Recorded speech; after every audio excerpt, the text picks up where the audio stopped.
pain, weak muscles, gastrointestinal or breathing problems, always, sometimes more, sometimes less. Can you imagine that? In Germany alone, there are 6 million people for whom their own immune system is the enemy, and maybe even you are one of them.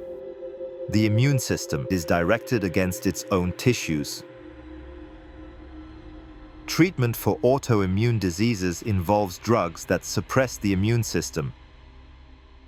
This means that the permanent symptoms are more or less under control, but it is also very dangerous. Because when the immune system is paralyzed, it logically cannot fight off anything that is really hostile.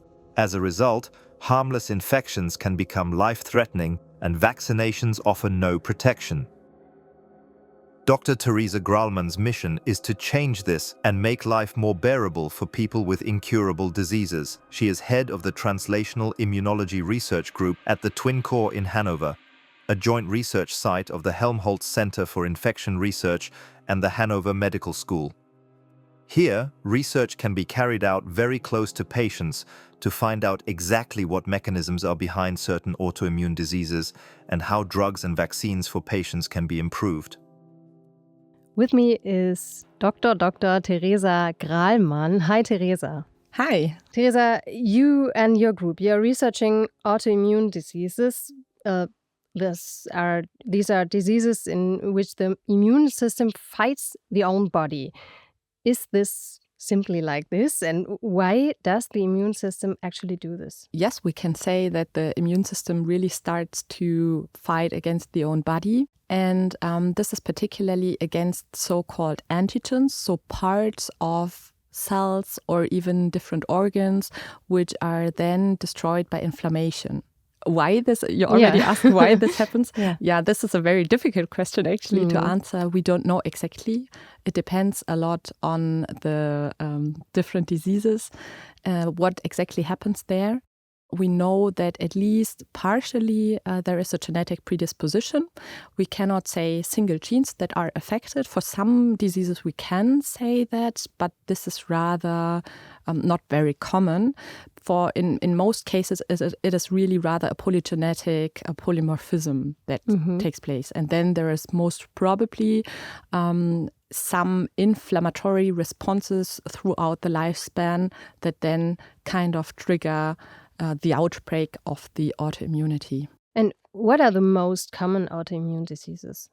So there are many different ones. An example, a very well-known, is the type 1 diabetes. Then there are, of course, a lot of chronic inflammatory bowel diseases. There are neurological diseases like multiple sclerosis, but I don't have too much knowledge about those actually. So I'm working on chronic rheumatic diseases, and they consist in particular from the rheumatoid arthritis, which is the most common one. Rheumatoid arthritis affects 1% of the worldwide population, which is actually not a rare disease. But there are also a lot more chronic rheumatic diseases, particularly the connective tissue diseases that can affect basically every organ. They are rather rare diseases, but they are very interesting because they are kind of diverse, and we are really looking into those. There is, for example, the systemic sclerosis, or which is better known, the lupus erythematosus. Many people heard about that one. Yep. All of those diseases really can affect different organs of the body. And how are autoimmune diseases treated? And maybe what's the problem of this treatment? So first of all, when it comes to an autoimmunity, we have to act rather fast. And the most broad immunosuppressive treatment are glucocorticoids like cortisone. And this is used for many, many different diseases because it acts super fast, and it can be used for really most of the diseases. There are just very, very few ones where we cannot use glucocorticoids. And since it acts super fast and also rather strong and broad, we always use it in the beginning. Afterwards, we would like to switch to a therapy which has less side effects, first of all, and which is more specific. And therefore, we have a whole bunch of immunomodulatory drugs. We even call them immunomodulatory because they are not really broad immunosuppressive. And there we have really many different ones which can basically target single cytokines, so like substances with which the different immune cells communicate. We have drugs that can deplete complete cell types, and we have drugs that really affect the mode of action of the cells, which are really, really specific. And where is your focus of research in this? We are focusing actually on to understand why patients with chronic rheumatic diseases suffer from more infective diseases. What I have not told yet is that not only the immune modulatory drugs, of course, affect the response to infections when the patients are treated, but already the primary disease of the autoimmunity really makes the patients more prone for common infections, also like for bugs that we are normally not really susceptible to. And we don't know exactly why the autoimmunity also leads to a reduced response to infections. And this is actually the part that we are looking for, because those infections really affect the patients on a daily basis. They suffer from more infections, more severe infections, more hospitalization. But also every infection can again trigger the autoimmunity and worsen the primary disease. Therefore, it is a big problem for them. I can imagine. And when I'm reading articles for my everyday work, I'm always reading that autoimmune diseases are on the rise. Is this true fact? And if so, why is this the case? That is actually true, and we observe that particularly in populations that get older and are more industrialized, we observe more autoimmune diseases. On the one hand, this is simply because people are getting older and the life incidence increases for those diseases. And the other point is that also the diagnostics are getting much better, so we have more often the possibility to really find the patients early, or at least we just find them. Mm-hmm. And on the other hand, also environmental factors definitely can trigger autoimmunity, but we don't even know all of them. One which we really can point out is smoking. And we know that some autoimmune diseases are really triggered by smoking. So also passive smoking? Yes, actually, yes. This already can trigger inflammation. Yeah. Of course, it's a lot worse if you really do it yourself and inhale it into the lung. But you're also inhaling passively. Yeah. Okay. And what do you want to achieve with your research? So we really would like to improve patients' life and patients' life quality. And this is actually what motivates us every day to do the research as we are doing it. We're really looking what are the common problems that patients are focusing, of course, with regard to their infections, but also with regard to the treatments they receive against it and to the side effects they have. Mm-hmm. And is it, can you call it in that it goes in the direction of personalized treatment or personalized medicine? Yes, I would say so. So what we try really to identify mechanisms of inflammation that are different in particular patients.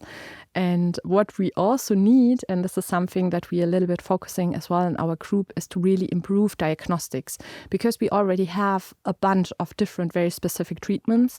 But in many cases, we cannot before the treatment, beforehand, identify the patients that profit best from the one or the other drug. Therefore, it also really needs a better understanding for the inflammatory processes, particularly also in the different tissues, because different drugs can also work differently on immune cells when those are localized in different tissues, for example, in the lung or in the skin. And you're working as a clinician scientist at TWINCORE. What does your work there look like? What distinguishes you from a pure scientist or a pure doctor? So like on the daily basis, it is really that in the morning I'm seeing patients in the clinic, in the different units, or in the outpatient clinic. And in the afternoon, I'm going to the lab to do the lab work and see the team and discuss projects and plan the next experiments. Maybe you can precise what are the advantages of the combination of the research you do in the lab and the research center and the medical school? I think what is really the advantage of clinician scientists is that when you see the patients, you already look at them in kind of a different way. So you're coming from basically two worlds, the world of treating them and the world of doing science for a particular disease. So when I see patients, I already see them with my view, how could I scientifically address a question that would help them to improve their life quality. And on the other hand, I also know from the lab, of course, which experiments could be done or where are also the limits of the experiments that I could do with particular samples or something like that. So I think it's really the transition zone. Yeah, that's maybe the best word. So we're really working on the transition zone between the clinic where we see the patients and to the lab where we have the opportunity and the possibility really to then address scientific questions. So I think the TWINCORE where you're working is what is called translational infection or in translational research. Yeah, what does this exactly mean, and maybe what advantages does this have actually for our society? Translational research really means the combination or the transit, to use that word again, the transit from bench to bedside. So really from the lab to the patient to really let them profit or to really transfer what we found in the lab into a product that can be used at the patient's side. And I think this is already the big advantage, that it is science that is really focused to lead to a product that can be applied really then for the patients and not just to really address questions that can afterwards not be translated into something that is really helpful in the clinic. At this point, I want to mention 2 episodes for our listeners in which I talked to 2 other researchers of the TWINCORE. Professor Thomas Pietschmann, he's the leader of the research group Experimental Virology, and it's the episode of May 2024, and Professor Susanne Häusler. She's the leader of the research group Molecular Bacteriology, and this episode is from January. Well, for us, maybe as a take-home message for our listeners, can you summarize what can each or every one of us do for ourselves to reduce our own risk of getting an autoimmune disease?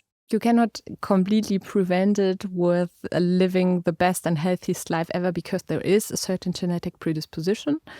Nevertheless, what you can do is really to prevent infections, to use vaccines against infections that are available, because every infective trigger might trigger an autoimmune response. And of course, which is always very important for every disease, to keep kind of your organs as healthy as you can. Non-smoking is certainly very important. Then in terms of dietary, there we always recommend Mediterranean dietary, meaning a lot of vegetables and healthy food, not so much of meat, because some meats can contain some parts that can be in the body be metabolized to inflammatory factors. And of course, moving around, so doing sport on a healthy way, that makes absolutely sense for all the ankles and the joints and the muscles and everything that really can be affected by an autoimmunity. Thank you very much for your time and the exciting information. Yeah, thank you. It was a pleasure.